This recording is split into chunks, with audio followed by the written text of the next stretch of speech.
كتبت القصيد العذب من صادق الوجدان لأمي وخواتي وبعد بالصوت أغنيها، أخص المعاني لقدركم وأجمل الألحان بليلة زواجي وفرحة العمر يهديها.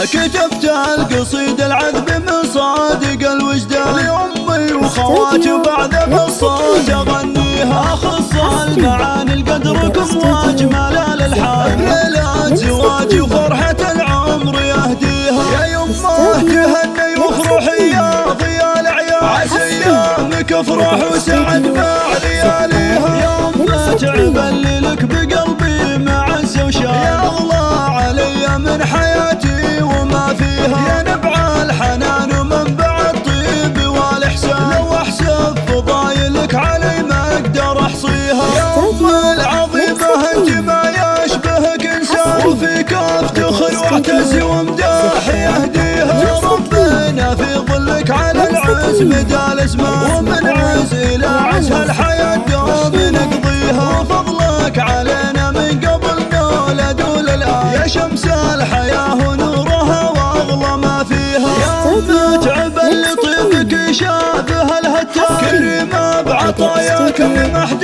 يضاهيها. ونعمين بك شيخه وربعك بعد شيخه، أصيله ولد بالعز سيره نطريها. خواتي بمقام أم الحبيبة بلا نقصان، وماريبهن واعتز وكلنا نغليها.